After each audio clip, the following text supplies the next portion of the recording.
Ich bin aktuell an keinem Projekt dran, das irgendwie spannend für YouTube wäre. Darum gibt es jetzt 6 kleine Werkstatthelferlein für euch. Nach dem Intro geht's los.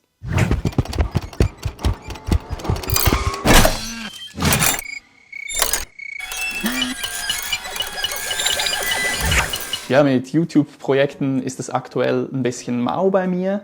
Ich beschäftige mich gerade mit einigen Projekten für meinen Webshop. Auf meiner Webseite rhinoworks.ch könnt ihr sehr gerne mal reinschauen, würde mich sehr freuen. Da geht es um Schneidebretter, Kisten, Servierbretter etc. Hier ist zum Beispiel gerade wieder ein Schneidebrett in Stirnholzoptik in der Mache. Es ist aber absolut geplant, für YouTube demnächst auch wieder mal ein cooles Projekt zu machen, das auch spannend für euch ist. Könnt ihr gespannt drauf sein. Heute soll es, wie gesagt, erstmal um diese Werkstatthelferlein gehen. Was meine ich eigentlich damit? Ich mache das Ganze jetzt hier schon 3 Jahre und da haben sich natürlich sehr viele Werkzeuge angesammelt und darunter eben auch, ich würde es nicht gerade Handwerkzeuge nennen, sondern wie gesagt eher kleine Helferlein, die einem das Leben als Heimwerker ein bisschen einfacher machen, und von denen möchte ich heute gerne ein paar vorstellen und wir starten mit diesen Dingern hier. Wenn ihr meine YouTube-Videos verfolgt, dann sind euch die Teile wahrscheinlich schon das eine oder andere Mal über den Weg gelaufen bei Projekten. Ich benutze die immer wieder total gerne, weil ich sie richtig cool finde. Das sind Tiefenstopps für Forstnerbohrer. Damit kann man Sacklöcher bohren, also Löcher, die nicht ganz durchgehen, nur eine bestimmte Tiefe haben. Und diese Tiefe lässt sich wunderbar einstellen. Ihr habt hier diese kugelgelagerte Buchse drin. Da könnt ihr euren Forstnerbohrer einführen, messt euch die Tiefe raus, die ihr benötigt, und mit dieser Madenschraube und einem Imbusschlüssel könnt ihr das Ganze dann fixieren. Und so habt ihr immer die gleiche Tiefe, die ihr euch eingestellt habt. Ich benutze das vor allem, um Schrauben verstecken zu lassen. Ich habe zum Beispiel mal dieses Pflanzregal gebaut. Ich verlinke euch das Video. Da habe ich das benutzt, um Schrauben zu verstecken hinter Holzzapfen. Hat das wunderbar geklappt.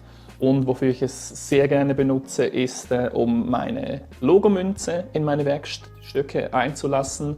Dazu messe ich mir einfach die Dicke der Münze raus, bohre das Ganze und leime das Ding mit irgendeinem 2K-Kleber in mein Werkstück ein, und dann ist das wirklich topfeben eingelassen ins Werkstück. Was ich ebenfalls cool finde an dem Ding ist, dass das eben kugelgelagert ist. Das heißt, dieses Ding ist drehbar und dadurch hinterlässt es auf eurem Werkstück auch keinerlei Kratzer. Und was ebenfalls cool ist, diese Buchse lässt sich drehen. Und dadurch habt ihr ein bisschen mehr Tiefe zur Verfügung, wenn ihr das mal braucht. Ich finde die absolut klasse, kann ich sehr empfehlen, von Fish Tools. Und ja, ich würde sagen, damit geht's zum nächsten Werkstatthelferlein. Da wir es vorher gerade von Holzzapfen hatten, bringt uns das zu unserer Nummer 2 auf der Liste. Und zwar ist das diese Kugihiki, Flush Cut Saw auf Englisch oder Dübelsäge auf Deutsch. Was macht man damit? Wie gesagt, man kann damit Holzzapfen oder Holzdübel bündig zur Oberfläche abschneiden. Ich benutze sie auch sehr gerne, um diese Splines, also diese Eckkeile, die ich oft für meine Kistchen verwende, bündig abzuschneiden. Und das Schöne ist, das Ganze hinterlässt überhaupt keine Spuren auf dem Werkstück, wenn man es richtig macht. Das liegt daran, dass diese Zähne hier nicht verschränkt, sondern eben unverschränkt sind, und dadurch wird ein wirklich sauberer, bündiger Schnitt auf der Oberfläche gewährleistet. Was ebenfalls cool ist, diese Klinge, die ist flexibel, also man kann auch wirklich, wenn man schlecht zu seinem Dübel oder zu seinem Spline kommt, das Ganze bündig zur Oberfläche abschneiden. Finde ich ein sehr cooles Teil, kann ich jedem empfehlen, kostet auch nicht viel und ist viel besser, als wenn ihr das irgendwie versucht, mit einem verschränkten Sägeblatt abzuschneiden. Finde ich top. Bei Nummer 3 wird es ein bisschen kurios, und zwar schauen wir uns dieses Ding hier an. Das ist das Kurvenlean Fix. Das ist ein Hilfsmittel, um individuelle Schablonen herzustellen. Wie funktioniert das Ganze? Ihr schnappt euch irgendein Stück MDF, wo ihr eure Schablone daraus herstellen möchtet, zeichnet darauf die Kontur vor, die ihr haben möchtet, dann schnappt ihr euch das Kurvenlean Fix, legt es auf der vorgezeichneten Linie an und fixiert vorzu mit Schrauben das Teil auf eurer MDF-Platte. Dazu habt ihr hier diese vorgebohrten Löcher. Danach könnt ihr das Ganze noch mit der Stichsäge vorsägen und danach an der Oberfräse oder am Frästisch fertig fräsen und ihr habt wirklich eine perfekte Schablone hergestellt.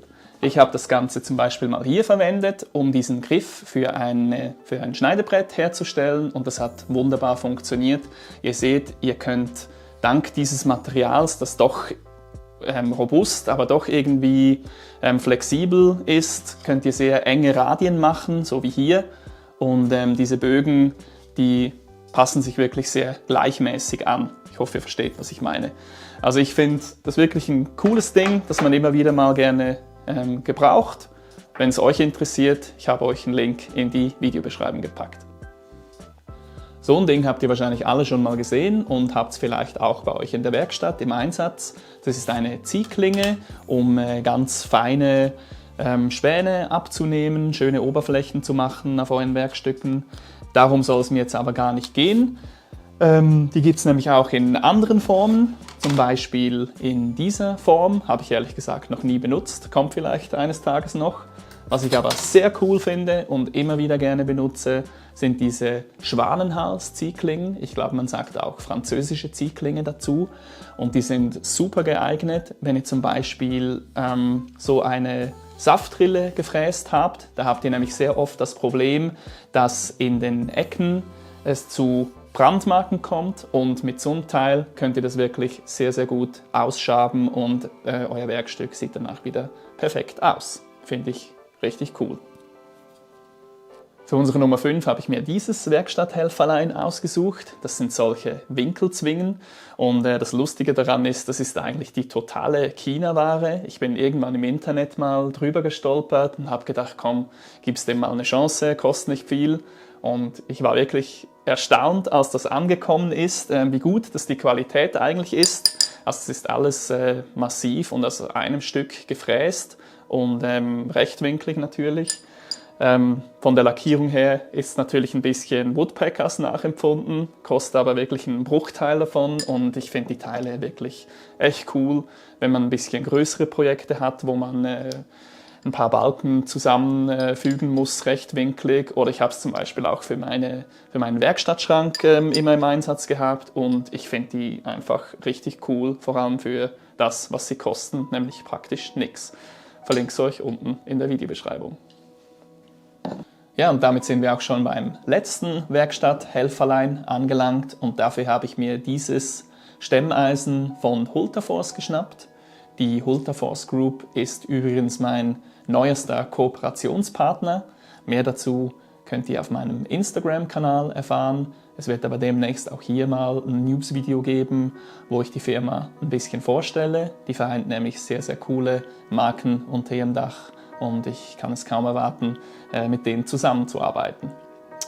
Jetzt soll es jedenfalls erstmal um dieses Stemmeisen gehen, was im Grunde genommen eigentlich ein normales Stemmeisen ist, wie jedes andere auch, allerdings mit einem gewaltigen Unterschied. Und zwar könnt ihr dieses Stemmeisen komplett flach auf eure zu bearbeitende Oberfläche legen, was ihr mit einem herkömmlichen Stechbeitel eben nicht könnt.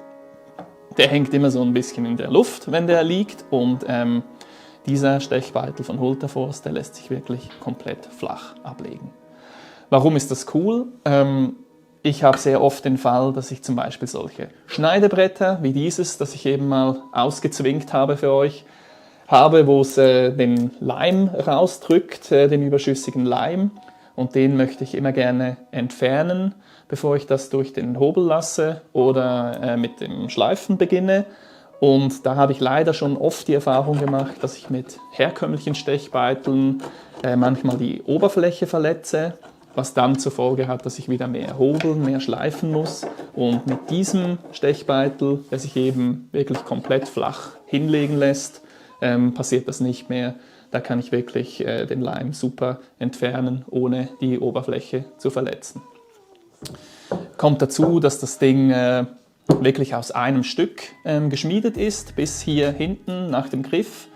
Der Griff ist sehr cool, wirklich sehr toller Grip beim Halten und dieser Schlagkopf hier hinten, der lässt sich auch auswechseln, falls der mal hinüber sein sollte. Ich finde die richtig cool, freue mich damit künftig zu arbeiten und allgemein mit der Hultafors Group zusammenzuarbeiten. Die machen richtig tolle Sachen. Auch das Ding ist natürlich unten in der Videobeschreibung verlinkt. Ja, das war's von mir. 6 kleine Werkstatthelferlein, die ihr hoffentlich noch nicht gekannt habt und die euch ein bisschen inspirieren für neue Taten in der Werkstatt. Würde mich sehr freuen. Alle Produkte sind natürlich unten in der Videobeschreibung verlinkt. Schaut da gerne mal rein. Hier auf meinem Kanal soll es nächstes Mal wieder mit einem etwas größeren Projekt weitergehen. Ich bin da noch ein bisschen am Planen, aber das sieht soweit gut aus. Das könnte klappen. Wenn euch das Video gefallen hat und die ganze Art und Weise, wie ich hier meinen Kanal bewirtschafte, würde ich mich sehr freuen, wenn ihr mir ein Like auf das Video da lasst, was Nettes in die Kommentare schreibt und sehr gerne auch meinen Kanal abonniert. In diesem Sinne, vielen Dank fürs Zuschauen, bis zum nächsten Mal und macht es gut.